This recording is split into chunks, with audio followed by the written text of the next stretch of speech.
The glass walls of Hart Enterprises shimmered beneath the city's fading sunset, a fortress of ambition perched high above Manhattan.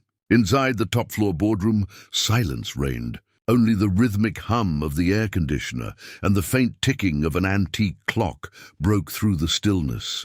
Lila Gray stood by the floor-to-ceiling window, staring at the skyline as if the glittering lights might somehow offer her an escape.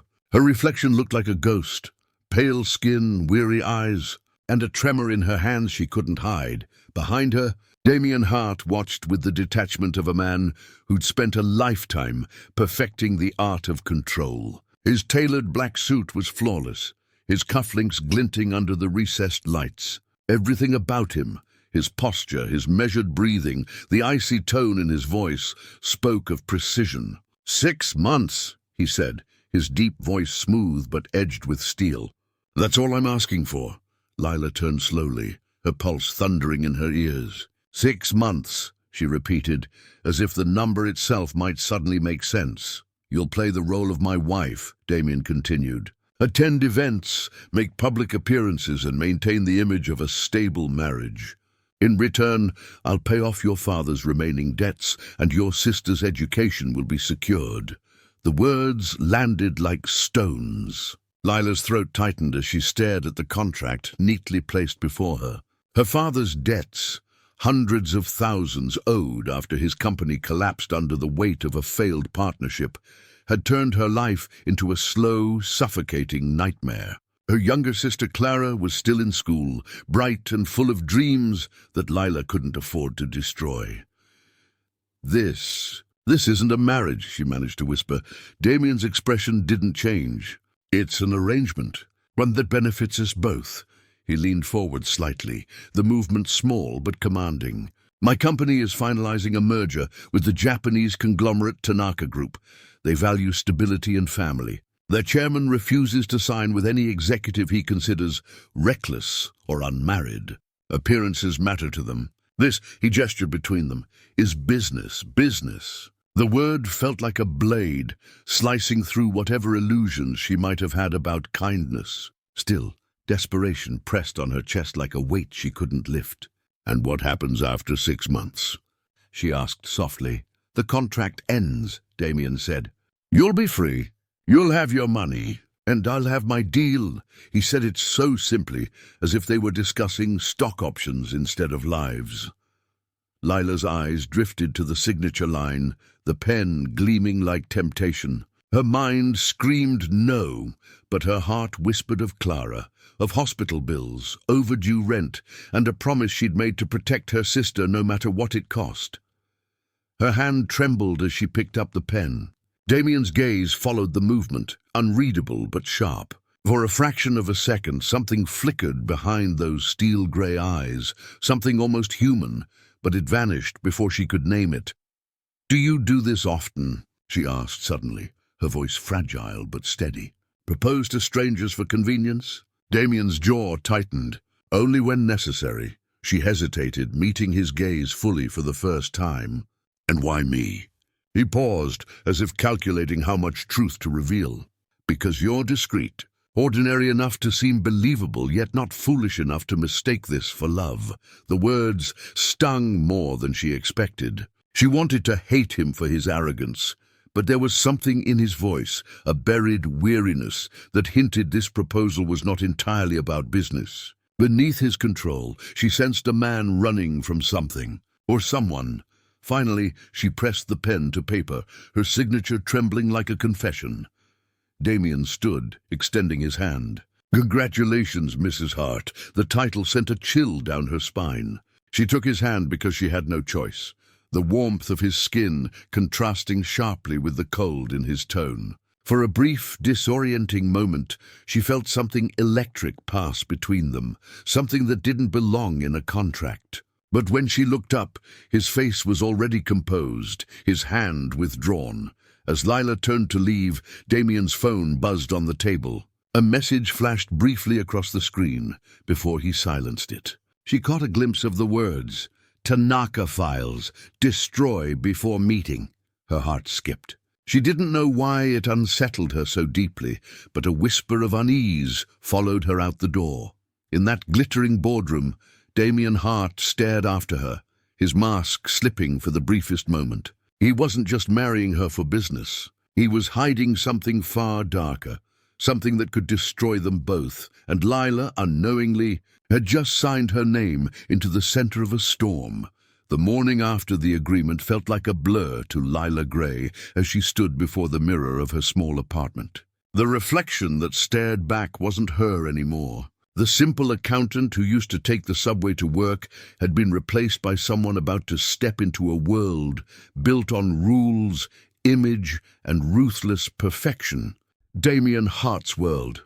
Her trembling hands tried to fasten the last button of her white blouse, but her heart was racing too fast. She could still hear his voice from the night before, calm, cold, final. 6 months. That's all he wanted. Outside, the black limousine waited like a shadow, ready to swallow her whole. When she stepped inside, Damien was already there reading a newspaper as if nothing extraordinary had happened. His presence filled the space. Power radiated from him effortlessly. He didn't look at her right away. Only when the car began to move did he lower the paper and let his piercing grey eyes settle on her. "You're pale," he said evenly. "You don't have to look terrified. This isn't a prison." "It feels like one," she murmured before she could stop. Herself, Damien's jaw flexed, but he didn't reply. Instead, he adjusted his watch and turned to the tinted window. The city blurred past in streaks of gold and grey. Everything about him was precision, his movements, his tone, even his silence. Yet something about the way his fingers tapped the seat revealed tension. Their first stop was the legal office downtown. 2 lawyers in dark suits greeted them with rehearsed smiles and handed over more papers. Marriage certificates, prenuptial agreements, non-disclosure contracts, every word binding, every sentence designed to protect him. When Damien signed his name, his signature was strong, sharp, effortless. When it was her turn, the pen felt heavier than Ian. Her name came out shaky across the white page like a promise she couldn't take back. The lawyers congratulated them politely, then left them alone in the sterile office. Damien finally spoke. "That's it. You're Mrs. Hart now. There will be an interview at the press conference tonight. Keep your answers short and polite." "The board wants to see stability." "And what about truth?" she asked, looking up at him. "Truth is what the cameras believe," he replied. Later that evening, the penthouse elevator opened into a sea of light and glass. Damien's home looked like a museum untouched by warmth. Lila walked through the marble floors, trying to steady her breath. From the terrace, the city glowed endlessly beneath them, but she felt miles away from the ground. "Your room is down the hall," Damien said before loosening his tie. "There's an assistant who will deliver your schedule and wardrobe for public appearances. Dinner is at 8. Try to look like you belong here." Then he disappeared behind the door to his private study, leaving her alone with the echo of his words. Lila turned slowly, taking in the cold perfection around her. Every painting, every piece of furniture screamed discipline. But on the corner table, she noticed something out of place, a silver frame face down. Curiosity pushed her closer. When she lifted it, her breath caught. It was a photograph of Damien with a woman she didn't recognize, standing on a beach, laughing. The edges were scratched, as if someone had tried to erase the memory.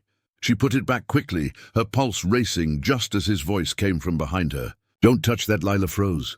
Damien stood in the doorway, eyes dark as a storm. "I was just cleaning," she lied. He walked toward her slowly, until the air around them seemed to tighten. "That woman is gone. And so is everything connected to her," he said quietly. "Then why keep the photo?" she asked before she could stop herself. "Because sometimes pain is easier to live with than emptiness," he answered, then turned away as if regretting the words. That night, Lila couldn't sleep.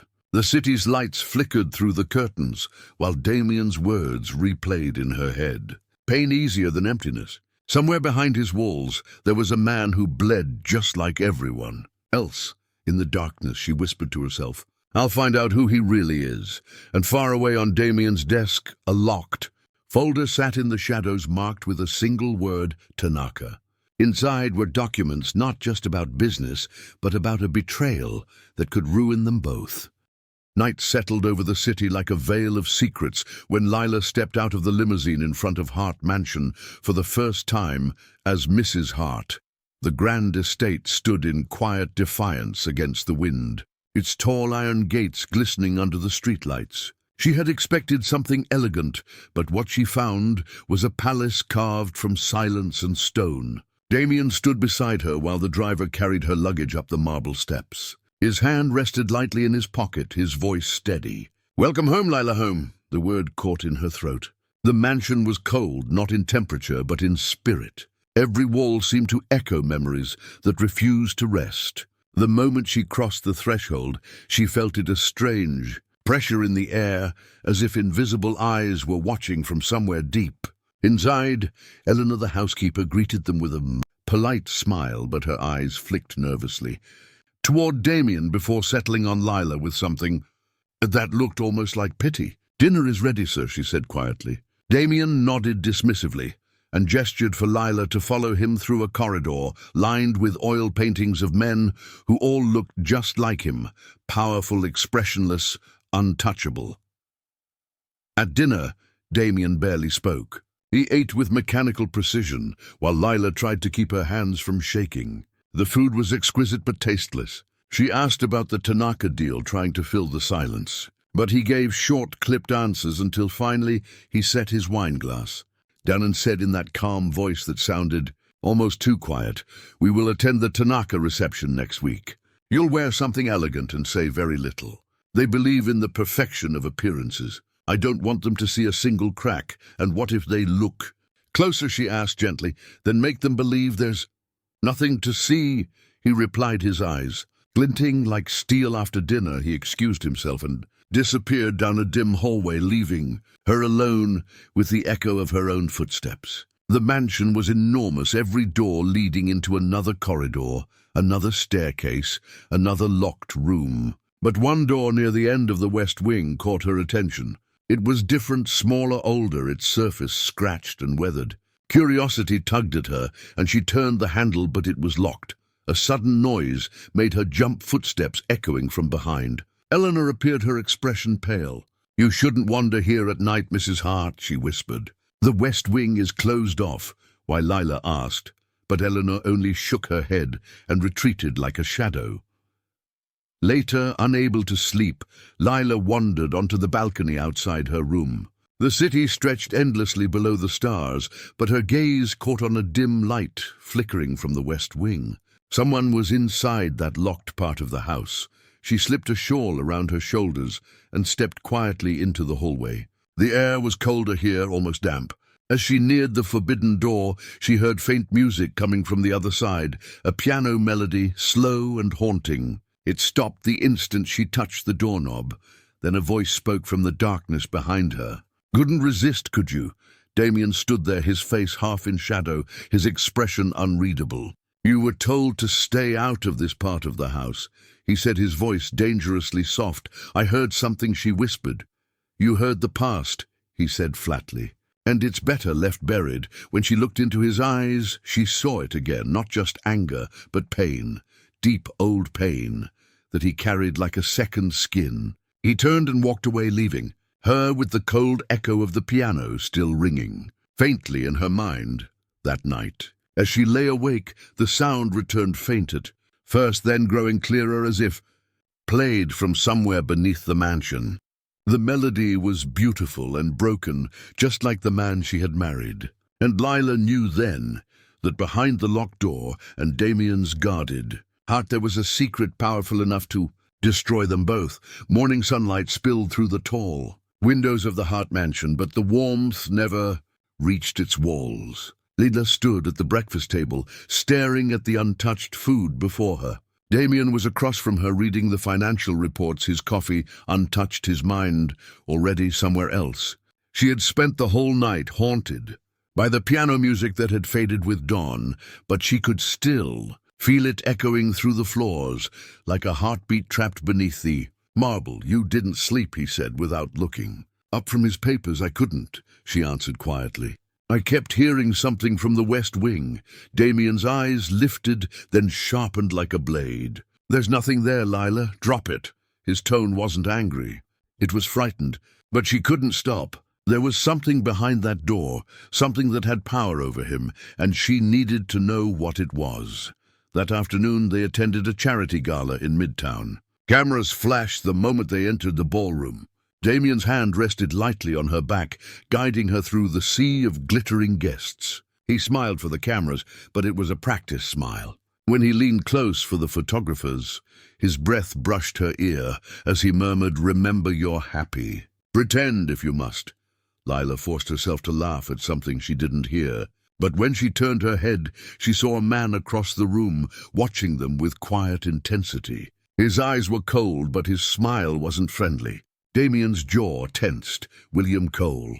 His name escaped Damien like venom. He was the rival businessman whose company had nearly destroyed Hart Enterprises years ago. Before Lila could ask more, Damien's hand tightened on hers, and he guided her toward him. William greeted them politely, but there was malice under his charm. "Mrs. Hart," he said smoothly, "I must congratulate you." Damien always had impeccable taste, even in his mistakes. The air between the men thickened. Lila sensed a story buried under those words. When they returned home that night, Damien poured himself a drink and stood by the fire, his expression unreadable. Lila removed her earrings and asked quietly, "What happened between you and William Cole?" He didn't answer at first. Then he turned to her, his eyes darker than she had ever seen. "He stole someone from me." A pause stretched between them. "Your business partner," she guessed. "My fiancée," he corrected softly. The truth hit her like cold water. The woman in the photograph. Her name was Eva. "She died 3 months after she left me," he said flatly. "Car accident. I buried everything connected to her, including the West Wing." Lila stepped closer, wanting to say something, anything, but Damien's voice cut through the silence again, lower now. "That's why I don't let anyone near that part of the house. Some ghosts don't forgive." Before she could reply, a crash echoed through the mansion, a sharp sound of glass, breaking, followed by the faint echo of that same piano melody she had heard last night. Damien's face drained of color. "Stay here," he ordered, already moving down the corridor. Lila followed anyway, her heart pounding. The hallway to the West Wing was darker than before, as if the house itself was holding its breath. When they reached the locked door, Damien froze. The melody had stopped again. He pushed the door open. The room inside was untouched dust, thick on every surface. A grand piano sat in the corner, its keys yellowed with age. But one note was still pressed down, faintly vibrating. No one had been inside. No one could have, Lila shivered. Damien's hands clenched into fists as he whispered to himself. "It's not possible." She touched his arm gently. "Damien, what are?" "You're not telling me." He looked at her then with eyes that carried both love and fear, and said, "Because someone in this house doesn't want me to be happy." Again outside, thunder rolled across the sky as if echoing his words, and the mansions. Lights flickered, leaving them both standing in shadows that seemed to grow deeper with every passing heartbeat. Rain poured over the city that night like the sky itself was breaking apart. The Hart mansion trembled with thunder while inside. Tension hung heavier than the storm clouds above. Damien stood before the piano in the forbidden West Wing, staring at the single key that still vibrated faintly as if touched by unseen hands. Lila lingered by the doorway, afraid to breathe too loudly. She didn't believe in ghosts, but what she saw in Damien's eyes wasn't fear of the supernatural, it was fear of the past. He whispered something she almost didn't hear. "Eva loved that song." Lila stepped closer. "The melody you keep hearing, it's hers, isn't it?" Damien didn't answer. His hand brushed over the dusty keys, and the soft note that escaped seemed to fill the air with grief. Then he turned sharply to her, his voice cold again. "This is what happens when people dig into what doesn't concern them.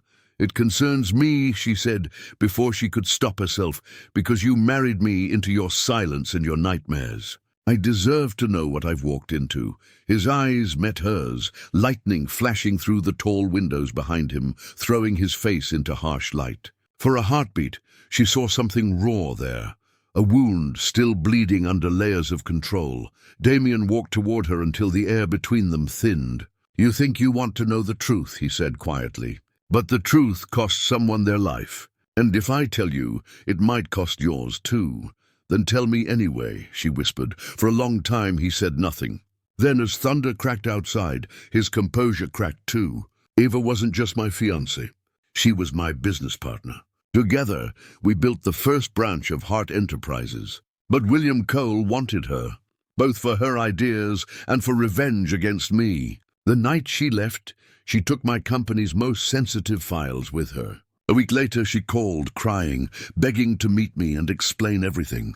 I never went. I thought she was lying again. That night, she died on that road. And the files she stole were never found." Lisa's chest tightened. "And you think she's haunting you because of that?" "I think someone's using her memory to destroy me," he said darkly. Before she could respond, the lights flickered again, then died completely. The house sank into darkness. Somewhere in the distance, a door slammed. Leila's heart jumped. Damien reached for her hand, and the gesture startled them both. It was instinctive, protective. His grip was strong, grounding. "Stay close," he whispered. They moved through the corridors, guided by the faint lightning outside. The sound of footsteps echoed, slow, deliberate, coming from the direction of the main staircase. Leila froze. Damien's entire body tensed. He stepped forward cautiously, pulling her behind him. "Who's there?" he demanded. No answer. Only the rhythmic creak of a step under pressure. Then silence. When the lights surged back, they revealed something chilling on the floor by the piano. A photograph. It was recent, too recent. It showed Damien and Leila standing at the charity gala days ago. But the back of the photo carried a message written in red ink. "You're next." Damien's face drained of color. Whoever did this had been inside the mansion, inside his locked room. He crushed the photograph in his hand, fury flashing through his eyes. "Someone wants me broken," he muttered. "Someone who knows my past and my house." "Maybe William," she said, trembling. "Maybe," he said, but his voice held something else now. Doubt. Fear. Leila could see his mask falling piece by piece. For the first time, he wasn't the untouchable millionaire, but a man standing on the edge of his own unraveling. That night, Damien didn't let her sleep alone. He stayed outside her door in the hallway, sitting on a chair like a silent guardian as the storm raged on. Leila lay awake, listening to the faint sound of his breathing through the door. Somewhere between fear and desire, something began to change inside her. For the first time since their contract began, she didn't see Damien Hart as a monster made of glass and steel. She saw the man behind the empire, haunted, human, and dangerously close to needing her more than he was ready to admit. And somewhere in the darkness of the mansion, someone else was awake too, watching them both, and waiting for the moment to strike. The storm had ended, but its shadow lingered inside the Hart mansion. The next morning, the air was heavy and electric, the kind that made silence feel alive. Leila woke to find the chair outside her door empty. Damien was gone. The faint scent of his cologne still hung in the hallway, a quiet trace of protection that unsettled her more than comforted her. She walked downstairs, expecting to see him at the breakfast table as always, but instead she found his phone lying on the counter, buzzing with an incoming call. The name on the screen made her blood run cold. William Cole. Her hand hovered over the phone. The call stopped before she could touch it, replaced by a single new message. "You should tell her before I do." Leila stared at the words until her vision blurred. "Tell her what?" Damien entered moments later, his expression distant, his voice smooth. "I have a meeting this afternoon." "You'll stay here?" "Don't leave the house. What aren't you telling me?" she asked. He froze, just for a second, then turned away. "Some things are better left unsaid, Leila, for your safety." The warning in his tone sent a shiver through her. But what frightened her more was the look in his eyes, half guilt, half longing, and something else she couldn't name.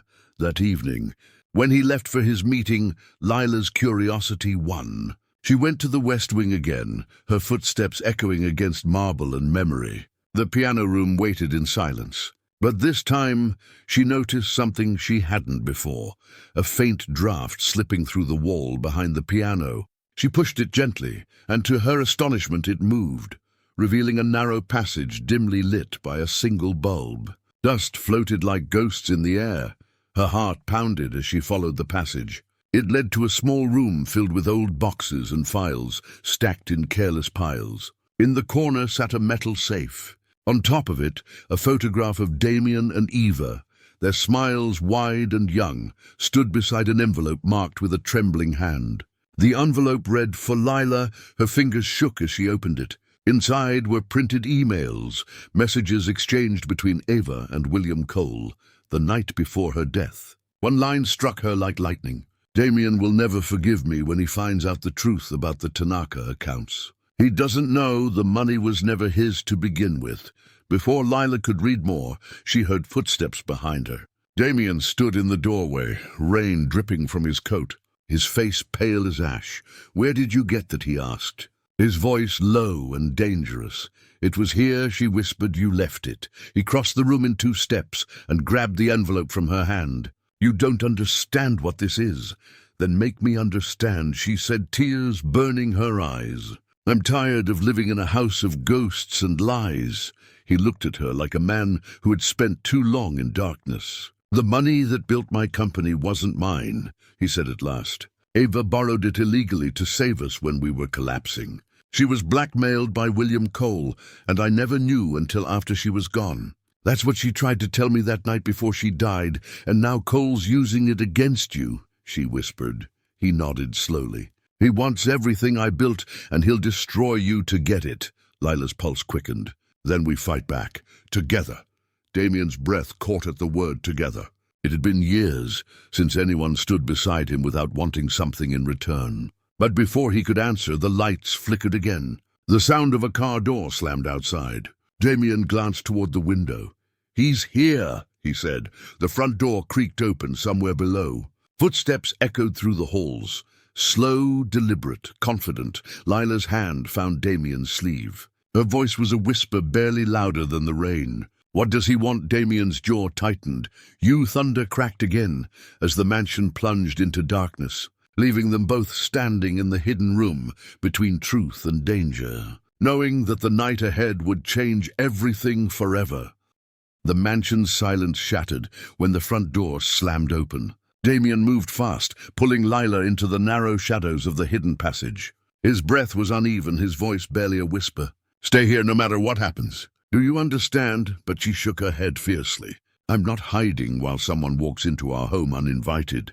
Damien looked at her, the fire in his grey eyes clashing with her quiet defiance. Then the sound of footsteps drew closer, measured, deliberate, echoing through the hall like a countdown. Damien turned and stepped out into the light, his expression changing, into that of the powerful CEO, once again controlled calm, deadly. William Cole appeared from the corridor umbrella, dripping water. Onto the marble floor, his smile sharp and poisonous. "I miss this place," he said casually. "Always smelled like arrogance and expensive guilt." "You're trespassing," Damien said, his tone like ice. William's eyes glimmered with amusement. "Relax, old friend. I came to return something that belongs to you." He held up a small flash drive between his fingers. "Eva's final files. Everything she was hiding from you. Everything that could destroy you." Lila watched from the hidden doorway, her heart hammering. Damien didn't move. "What do you want, William?" The rival stepped closer, his voice low. "The Tanaka deal. Cancel it, hand it to me. Or I'll release this and make the world see what your company really is." Damien's jaw tightened. "And if I don't, then the woman upstairs loses everything just like Eva did." Lila gasped before she could stop herself. The sound was faint but enough. William's head snapped toward the noise. "Who's there?" In an instant, Damien lunged forward, slamming William against the wall. "Don't you dare touch her," he growled, the mask finally breaking. William laughed, even as blood trickled from his lip. "Look at you, the great Damien Hart, reduced to a jealous husband. How poetic that you'd fall for your own lie." The two men struggled, and the flash drive flew from William's hand, landing on the marble floor near Lila's hiding place. She hesitated, then darted forward, grabbing it. Damien saw her too late. "Lila, run!" he shouted, but William had already turned, eyes blazing. She sprinted toward the staircase, clutching the drive as thunder cracked outside. William chased her, his voice echoing through the mansion. "You think he loves you? He used you like he used everyone else. Ask him what really happened the night Eva died." Lila's heart pounded as she reached the top landing, but a strong hand grabbed her wrist, spinning her around. It was Damien, his eyes full of panic and something like fear. "Give it to me," he said, breathing hard. "It's not safe." "You mean for you or for me?" she whispered. "For both," he said, but the way his voice broke betrayed him. Below them, William laughed from the floor where he had fallen. "Tell her, Damien.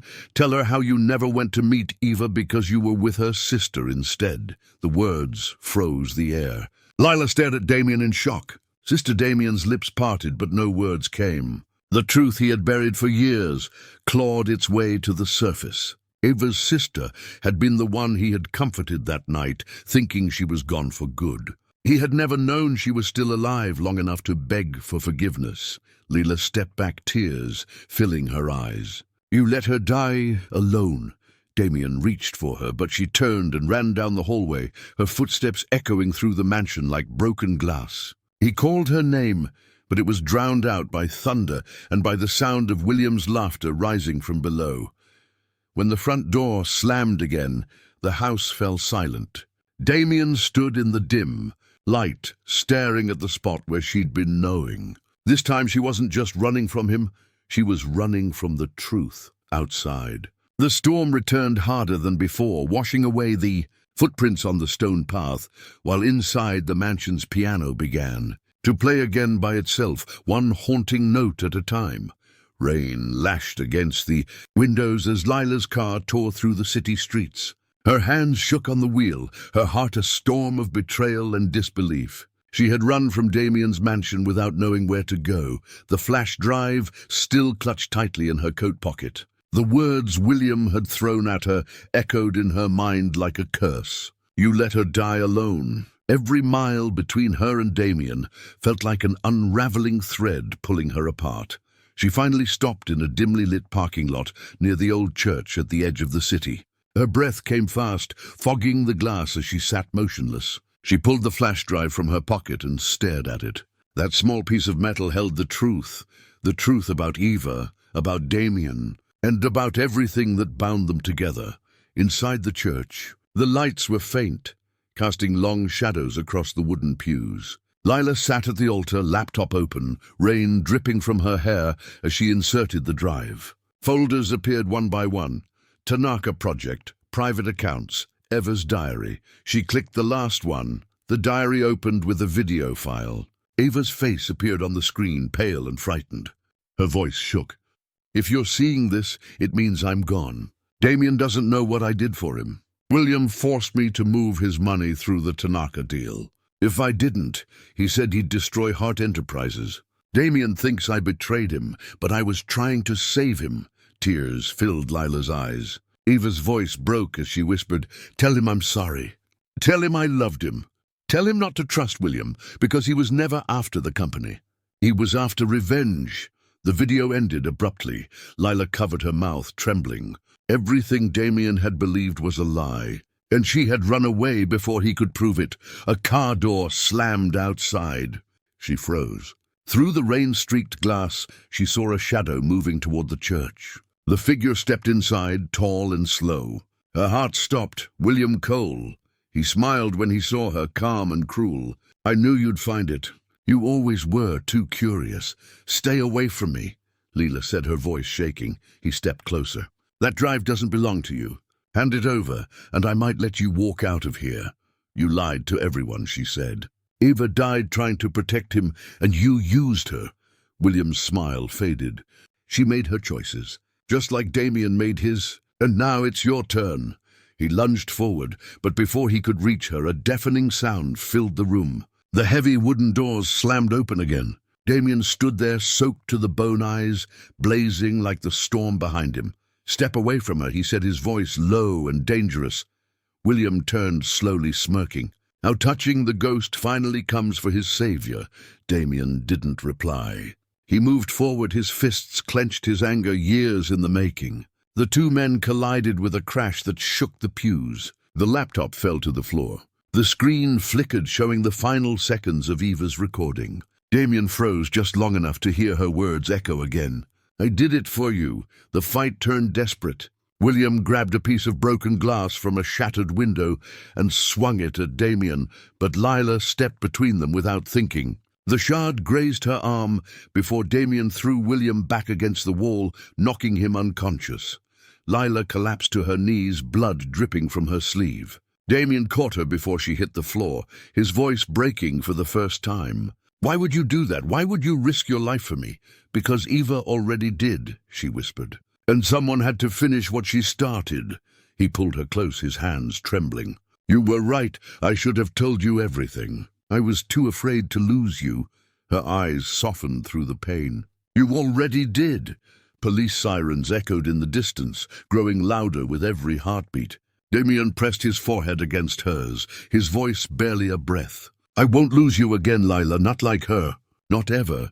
The sirens grew closer, but inside the church the world seemed to stand still, the storm quieting outside, as if listening to the silence that followed. And in that moment, Damien Hart realized he wasn't fighting to save his empire anymore. He was fighting to save the only woman who had ever truly seen him.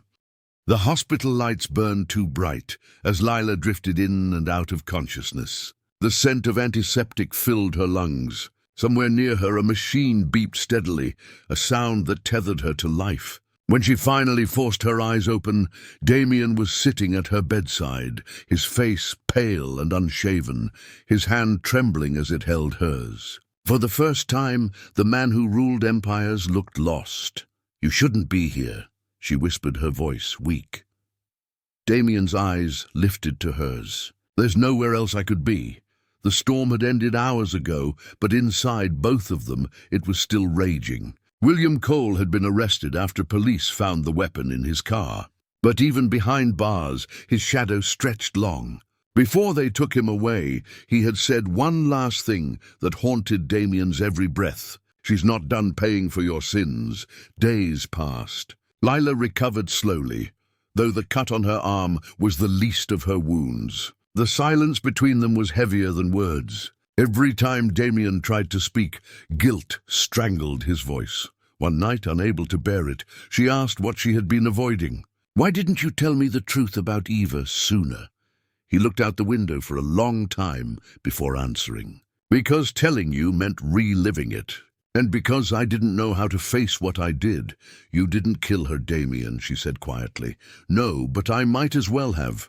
He turned to her, eyes red. "She called me that night. I ignored her. I thought she wanted forgiveness I wasn't ready to give." Lila reached out, touching his hand. "And now I see her in you," he whispered, not as a ghost, but as a second chance. For the first time, she saw tears on his face, but the peace didn't last. The next morning, Damien's assistant rushed into the hospital room, pale and shaking. "The Tanaka board withdrew their offer," she stammered. "Someone leaked internal documents about the company's offshore accounts. The media's already calling it the Hart scandal." Lila's blood turned cold. William was behind bars. That meant someone else was helping him. Damien clenched his jaw. "Get my car ready," he ordered. Then he turned to Lila. "Stay here." "No," she said firmly. "Whoever's doing this isn't after your company anymore. They're after us." Reluctantly, he let her come. When they reached Hart Enterprises, chaos reigned. Reporters crowded the entrance, shouting questions as flashes exploded in their faces. Inside, security guards scrambled through the lobby.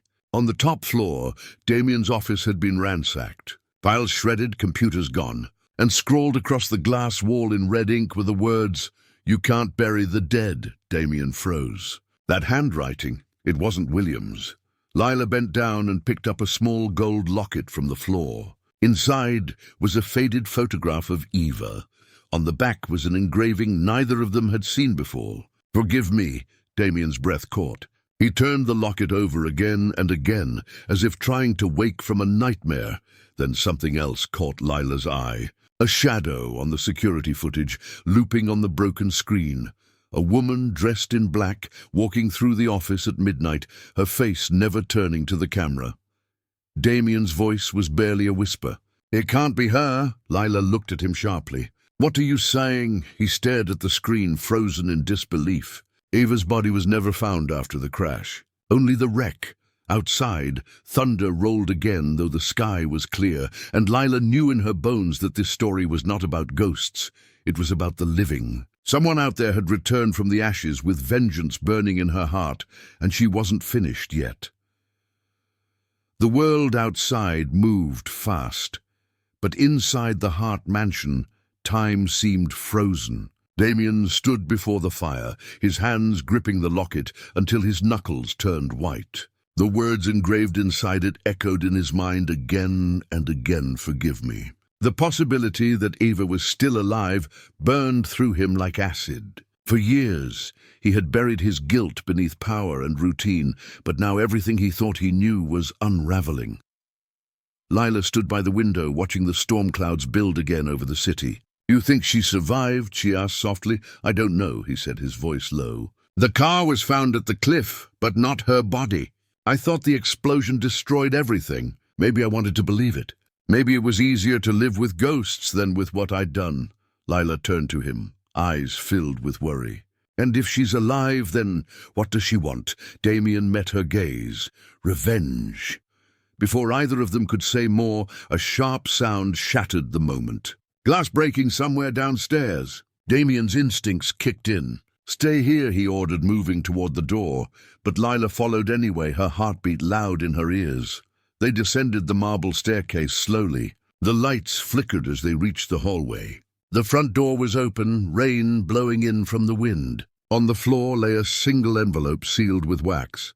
Damien picked it up carefully. Inside was a note written in elegant cursive. "Meet me where it ended."